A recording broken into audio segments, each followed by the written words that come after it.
आज्ञा रिक्स ने मजा अच्छे जे रिक्स नवानी यात्रा केमती करवा जे आज रिक्स नहीं तार लाभ ही मुझे निश्चित नेबी आ कौन अलग किए पाइबे तेणुक पीयूष को जिते प्रथम अलग बाटे मुझे आज हाइलाइट करदेली से हाइलाइट सी आज केते बाट पहुँचला से पीयूष कह आपण को उदाहरण स्वरूप रानी पंडा को यात्रा इंडस्ट्री की मुझे आनी तेनाली भी रिक्स नहीं प्रत्येक लोक को आनिक मु रिस्क नौ सक्सेसफुल मु हूँ निश्चित राजवीर की आनिक मु 100% सक्सेसफुल हेबी कारण ये यात्रा रे सी देह जिते खराब हो से शेष पर्यंत देखे और सब कलाकार को किसी भूल होते किए किसी ठीक होते किए तेणुक सी आज आम ग्रहण ना से स्वर्ग थी निश्चित देखुव ये रंगमहल तार जीवन चले तो जीवन चली जाए स्मृति टी छाड़ी चली जाए समस्त भल कही जाती जे किसी कमिटी भाई मैंने कहते आम भूल कलु जे ये रंगमहल नाटक को आम बुकिंग करवा न करने एवं आसिक नाटक देखिए कहते भूल कर दीजिए अलग पार्टी करके डेट चेंज करके आमको आउ थे रंगमहल दि जाए बोली बहुत डिमांड करुँच को सम्मान जन के ए मीडिया भाई मानक नमस्कार करुचे जेहेतु एत राति पर्यंत अपेक्षा करके ए दरिया कूल दरदी बंधु को आप देखुं एवं बाइट नौ से मुझे को अनेक अनेक शुभेच्छा जनाऊँ आप पचारे दरिया कूल दरदी बंधु से प्रकृत में ए वर्ष जगन्नाथ रथ आरीर बड़दाण्ड आ बड़ ठाकुर जगन्नाथ ताकरी ए वर्ष गोटे नाटक कराई जार नामकरण हो दरिया कूल हरंदी बंधु एवं बहुत भल लगुच जिते सब लोक आसी आज देखिकी जाइए कहते जहाँ हो किसी नुआ कलाकार को आनिक नुआ प्रतिभा मान को आनिक सुजोग देके नाटक बहुत उच्चकोटी हो समस्त मुहर से गोटे गोटे नाटक बहुत भल हो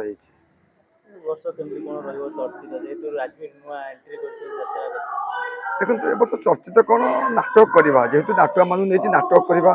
आ चर्चित को किसी आशा करवानी कहीं ना चर्चित होगी नाटक बहुत असुविधा पड़लानी कहीं किसी चर्चित बय जे कि केवल दिन को दिन पारिश्रमिक बढ़े दरमा बढ़े दूसरी जोटा कि आज कमिटी पड़ुची कमिटी पर से पड़ुची क्या ना दर्शकों पड़ुची तेना सब चर्चित कले हम ना राजवीर गोटे नुआ पिला यात्रा को आसी बास सी ही जथेष चर्चित बोली आम कहबानी चर्चित आख्या भी दबा ना रंगमहल सब वर्ष नुआ नुआ कलाकार को सुजोग देता है एथर जंती राजवीर कथा कहतु नुआ कमराई कथा कहतु आ किछि नुआ सब आछे ना मु ए वर्ष 13टा पिला को नुआ सुजोग देछि मोर ए अनुष्ठान 13 जन पिला नुआ जेतु रंगमहल रे प्रत्येक वर्ष किछि नुआ पिला को सुजोग दिया जाए सेमती ए वर्ष मु 13 जन पिला को सुजोग देछि एवं से माने ड्रामा करुले एवं ऑडिशन करके से माने आनी एवं से माने भल परफॉर्मेंस भी करछन रंगमहल सब वर्ष बाजीमात करे ए वर्ष नुआ पिला को लेके आशा আছে बाजीमात करिवे निश्चित आज्ञा ए वर्ष रंगमहल जेहेतु 10 वर्ष पूर्ण होउची एवं नवकलबर हब रंगमहल प्रत्येक जगह माने प्रत्येक साउंड आउ लाइट एवं अन्य क्षेत्र में सबू सजे हो आपण पाखे पहुँचब एवं रंगमहल निश्चित किसी ओडिशावासी की नुआ करके देखेब एवं ता सहित दर्शक मान को नाटक खोराक देव एवं भल भल नाटक नहीं देखेब पेट्रोमैक्स लाइट रो आज सार कथा कहतु जो लाइट रही केମିତି कौन माने डेभलप को लेकिन रंगमहल पुणी ए वर्ष आसो जमती लाइट फाइट आगे लाइट गोटे जिन इनोवेशन प्रथम कथा न्यू न्यू कंपनी लाइट आनिक आप इनोवेशन करवा एवं प्रथम मु यात्रा इंडस्ट्री के आनी लेजर आज सब यात्रा पार्टी लेजर चली से भाई ए वर्ष मुझे चिंता किसी नुआ सिस्टम आने एवं साउंड सिस्टम टा आहरी रंगमहल जहाँ थी आहरी साउंड सिस्टम को एत भल कर मैंने शुणिले ही जापर और दर्शक शुणिले ही जापर भाई राजवीर नुआ आसते चमत्कार अभिनय नहीं राजवीर है आम ये माटीर पुओ यही खंडगिरी पुओ तो राजवीर आगु बहुत ड्रामा करे एवं तार फिल्म अच्छी तो ताकू मुझे देखिली से निश्चित पार एवं ता जगह मु चिंता कली ये पिलाटा को यात्रा पार्टी के आनिले बहुत बढ़िया करिवो एवं समय को अपेक्षा करते समस्त खाली कहते सी भल कर ये भल कर ये भल कर सी भल कर समय को सी कौन कर आपण मैंने जापर एवं दर्शक भी जापर कमिटी मेंबर को पचारूँ से राजवीर कलाकार अति कला प्रदर्शन अति निपुण होती ନିଶ୍ଚିତ ଭାବରେ ଇଏ ଆଗକୁ ମାଡ଼ିଯିବେ କି? ଯେହେତୁ ଏଠି ପ୍ରତାପ ବାବୁ ଅଛନ୍ତି, ଜିତା ଅଛି, ଜୀବନ କବି ଅଛି, ମୁନୁ ଅଛି, ଅନେକ କଳାକାର ଅଛନ୍ତି ଯେଉଁମାନେ କି ନାଟକ କରନ୍ତି ଏବଂ ସେମାନେ ନାଟୁଆ। ତା ଭିତରେ ରାଜବୀର ଗୋଟେ ବି ଆଜ୍ଞା ନାଟୁଆ, ସେ ବହୁତ ନାଟକ କରିଛି, ଆଗରୁ ଡ୍ରାମା କରିଛି, ଫିଲ୍ମ କରିଛି। ସେ ରାଜବୀର ନିଶ୍ଚିତ ଭଲ କରିବ ଏବଂ ଉଚ୍ଚକୋଟୀର ସମ୍ମାନ ଓଡ଼ିଶାରେ ସେ ପାଇବ, ମୋର ଆଶା ଅଛି। ଏବେ ଯୋଉ କମିଟି ମେମ୍ବର ମାନେ ଆସିଥିଲେ ସେମାନଙ୍କ ରେସ୍ପନ୍ସ ଭାଇ କେମିତି ଅଛି? ବହୁତ ଭଲ ଅଛି, ସମସ୍ତେ ଭଲ କହିକି ଯାଉଛନ୍ତି। ଯେ କିଛି କମିଟି ଭାଇମାନେ କହୁଛନ୍ତି ଯେ ଆମେ ଭୁଲ କଲୁ, ଯେ ଏଇ ଯେ ରଙ୍ଗମହଲର